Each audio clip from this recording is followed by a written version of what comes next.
ചേച്ചി വന്നു. ചേച്ചി. ആഹാ, ഇതാണോ പ്രിയ? എന്തു പറ്റി? എന്തിനാ വിളിച്ചേ? അമ്മ എവിടെ? അതൊക്കെ പറയാം, നീ വന്നേ. വാ മോളെ. അമ്മാവൻ എപ്പോഴെത്തിയേ? കൊറേ നേരമായി. കുടുംബത്തൊരു ആവശ്യം വന്നാ വരാതിരിക്കാൻ പറ്റുമോ? ബന്ധുവായി പോയില്ലേ? നീ വാ. എന്താ അമ്മേ, എന്താ പെട്ടെന്ന് വിളിപ്പിച്ചത്?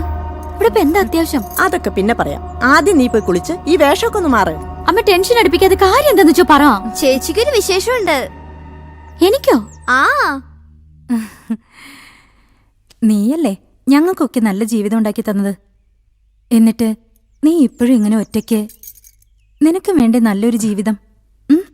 അധ്വാനിച്ചതൊക്കെ മതി. ഇനിയിപ്പൊ ആർക്ക് വേണ്ടിട്ടാ? കല്യാണം കഴിഞ്ഞാലും ആവശ്യമെങ്കിൽ ജോലിക്ക് പോകാലോ. ഇന്നൊരു കൂട്ടര് നിന്നെ കാണാൻ വരുന്നുണ്ട്. ബാങ്കിലെ ജോലി. ആള് നല്ല സ്മാർട്ടാ, ഞാൻ കണ്ടിട്ടുണ്ട്. ഓ, അപ്പൊ എല്ലാരും കൂടി എന്നെ കെട്ടിക്കാനുള്ള ഗൂഢാലോചനയിലല്ലേ? എനിക്ക് കെട്ടണമെന്ന് തോന്നുമ്പോ ഞാൻ പറയാം, ഇപ്പൊ വേണ്ട. പിന്നെപ്പോഴാ മൂക്കി പല്ലുണച്ചിട്ടാ?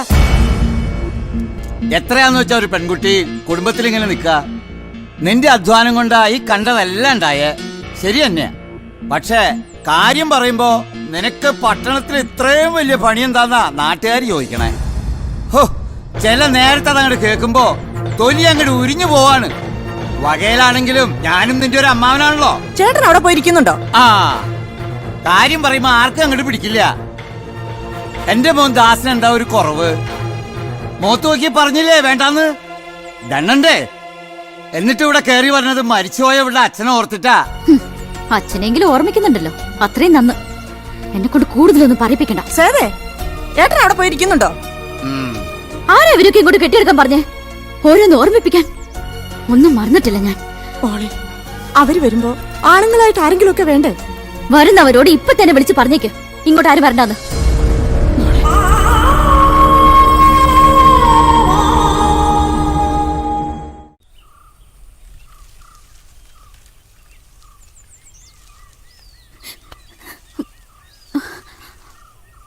അയ്യേ, ഇത്രേ ഉള്ളൂ?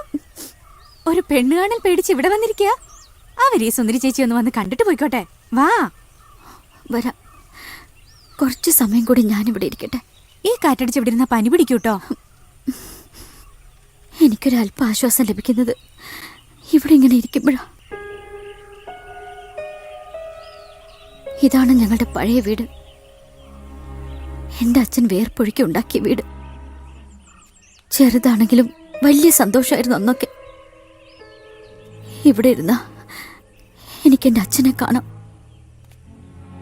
അച്ഛന്റെ സ്നേഹം അറിയാം.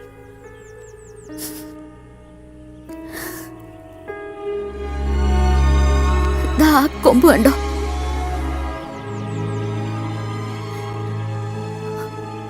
അതിലെന്റെ അച്ഛൻ തൂങ്ങി നിന്നത്. എന്റെ ഡിഗ്രി എക്സാമിന്റെ തലേന്നാൾ കയറെടുത്ത് താഴേക്ക് ഇറക്കുമ്പോ മരവിച്ചിരുന്നു. എന്തിനാ അച്ഛനത് ചെയ്തതെന്ന് ആർക്കും അറിയില്ലായിരുന്നു. പിന്നീട് അറിയുന്നത് കടം, നാട്ടിലാകെ കടം, ബാങ്കുകാരുടെ അന്ത്യശാസനം. മരിച്ചാ പിന്നെ കട എഴുതി തള്ളൂന്ന് അച്ഛനെ ആരോ തെറ്റിദ്ധരിപ്പിച്ചിരുന്നു. പിന്നെ ചേച്ചിയും അമ്മയും അനുവും പഠനം നിർത്തി ജോലിക്കിറങ്ങിയത് പട്ടിണി മാറൂന്ന് കരുതിയായിരുന്നു. പക്ഷേ ഇന്നിവിടെ വരെ എത്തി. എല്ലാരും പറഞ്ഞു ഈ മാവ് വെട്ടിക്കളയാൻ. പക്ഷേ എനിക്കിതിൽ എന്റെ അച്ഛനുണ്ട്. എന്റെ എല്ലാ ഭാരവും ഇറക്കി വെക്കാൻ, മനസ്സ് തുറന്നൊന്ന് കരയാൻ. ഇവിടെ ഇങ്ങനെ ഇത്തിരി നേരം ഇരുന്നാ മതി.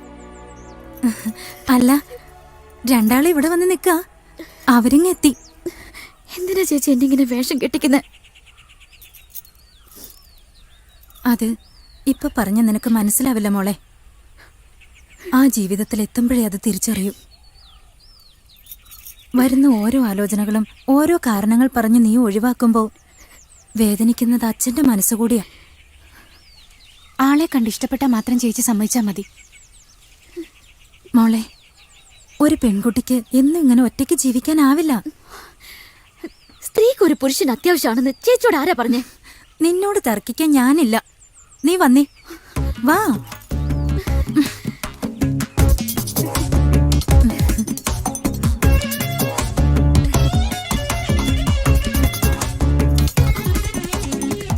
കൊടുക്ക്.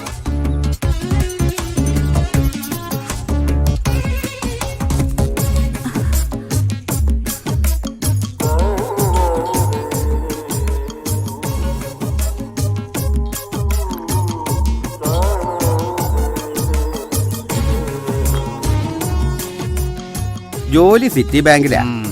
വീട്ടിൽ ഇവനും അമ്മയും മാത്രമേ ഉള്ളൂ. ലക്ഷ്മി അടുത്ത് തന്നെയാ താമസം.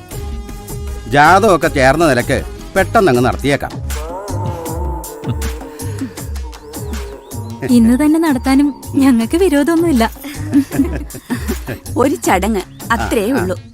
എന്റെ മോളെ ഞാൻ അങ്ങ് കൊണ്ടുപോയിക്കോളാം. ഇനി ഇവർക്ക് തമ്മിൽ എന്തെങ്കിലും സംസാരിക്കാനുണ്ടെങ്കിൽ ആയിക്കോട്ടെ. പഴയ കാലമൊന്നും അല്ലല്ലോ. എന്നാ ചെന്നോളൂ. ചെല്ല്.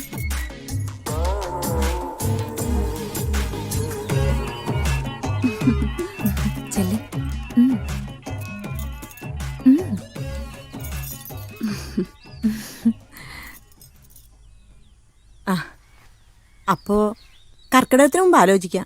അത്രയും പോവണ്ടെന്നാ ഞങ്ങക്ക്. ചെക്കനെ കുറിച്ച് ഞങ്ങൾക്കൊന്ന് അന്വേഷിക്കണം. ഇനി അന്വേഷിക്കാനൊന്നുമില്ല. എന്നാ വേണ്ട. പറ്റുവച്ച ഈ മാസം തന്നെ. ഭയങ്കര നാണക്കാരിയാണല്ലേ? ഞാൻ വിചാരിച്ചു കുറച്ച് ബോൾഡായിരിക്കുമെന്ന്. ഒരിക്കലും ഒരു വിവാഹം വേണ്ട എന്നായിരുന്നു എന്റെ തീരുമാനം. നല്ലൊരു നടന് മാത്രമേ ഒരു വിവാഹ ജീവിതത്തിൽ ശോഭിക്കാൻ കഴിയുള്ളൂ എന്ന് ഞാൻ പറഞ്ഞു കേട്ടിട്ടുണ്ട്.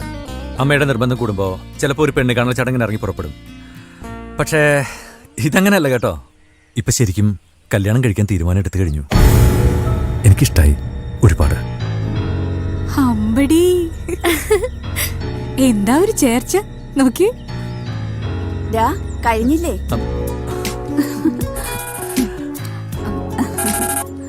ഹലോ മനു.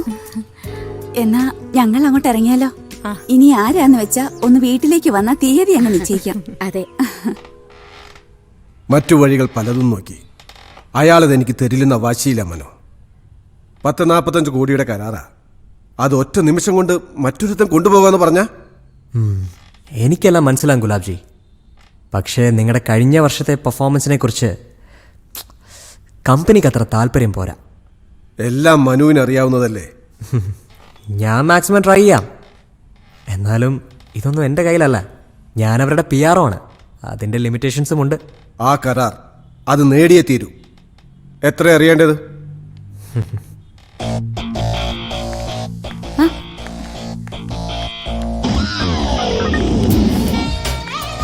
ഇവിടെ ഹായ് മനു. ഇതാണ് എൻ്റെ കളീഗ് ശ്വേത. ഹലോ.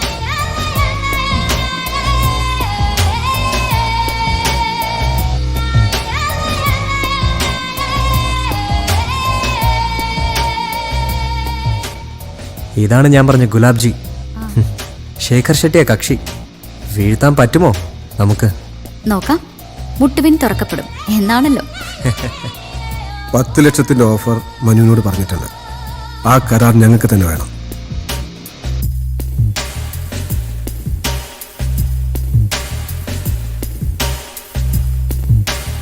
അത് പോരാ. 25 lakhs ലിക്വിഡ് ക്യാഷ് അഡ്വാൻസായി വേണം. എങ്കിൽ നോക്കാം. ശ്രമിക്കാം.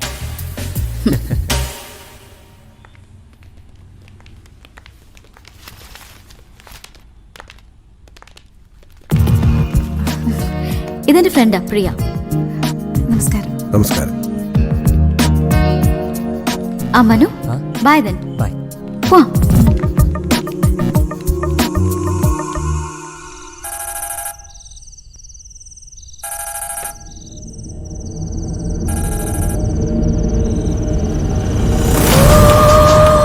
ഹലോ മനു.